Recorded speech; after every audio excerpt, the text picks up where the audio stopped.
Friends, எல்லோரும் எப்படி இருக்கீங்க? இந்த வீடியோவில் நம்ம என்ன பார்க்க போகிறோம்னா ஒரு சிம்பிளான ஸ்வீட் ரெசிபி தான் பார்க்க போகிறோம். அதுக்கு தேவையான பொருட்கள் பார்க்கலாம் வாங்க. அதுக்கு ஃபஸ்ட்டு பார்த்தீங்கன்னா பால் எடுத்திருக்கேன். நல்லா திக்கான பால் காய்ச்சி ஆற வச்சுருக்கேன். மில்க் பவுட்ரு, பாதாம், ஏலக்காய், தேவையான அளவுக்கு சர்க்கரை, அவ்வளோதான். ஃபஸ்ட்டு இந்த பால் பவுடர் எடுத்துகிட்டு நம்ம கெட்டி இல்லாமல் கரண்டி வச்சு கிண்டி விட்டுடுறோம். கிண்டி விட்டுட்டு இது அடுப்பில் வைக்காமல் கீழே வச்சு செஞ்சிடறோம். கொஞ்சம் கொஞ்சமாக பால் ஆட் பண்ணி கட்டி இல்லாமல் கிண்டிக்கிறோம். மிக்ஸ் பண்ணிவிட்டு அப்புறமா தூக்கி அடுப்பில் வச்சுக்கலாம். நல்லா கொஞ்சம் கொஞ்சமாக கிண்டியாச்சு, கட்டி இல்லாமல் இருக்குது. இப்போ அடுப்பை ஸ்டவ்வில் வச்சுட்டு கைவிடாமல் கிண்டிக்கிட்டே இருக்கணும். இதை அந்த ரெசிபியோட ஹைலைட்டே இந்த கைவிடாமல் கிண்டிக்கிட்டே இருக்கணும். அடி பிடிக்காமல் சிம்மில் வச்சு நல்லா கிண்டிக்கிட்டே இருங்க. ஏலக்காய் ஒன்று தட்டி போட்டுட்டு பாதாமை நல்லா துருவி எடுத்துட்டு ஓரளவுக்கு திக்கானதுக்கப்புறம் இதில் நம்ம சுகர் ஆட் பண்ணிடலாம். அவங்களுக்கு தேவையான அளவுக்கு சுகர் ஆட் பண்ணிக்கோங்க.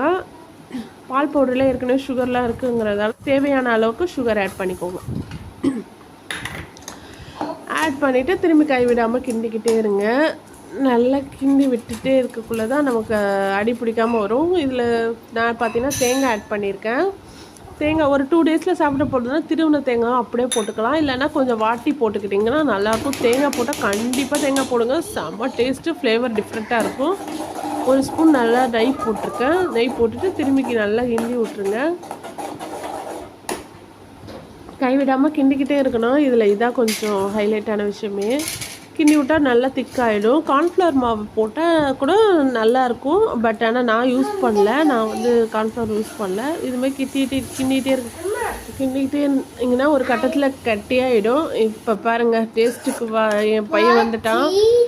ஆனால் செம்ம ஃப்ளேவர், வாசனை சூப்பராக இருக்கா. எல்லோரும் கிச்சனில் தான் இருப்பாங்க. ஒரு பிளேட்டில் நெய் ஊற்றிட்டு நான் நல்லா இதை பிளேட்டில் பரப்பி வச்சுட்டேன்.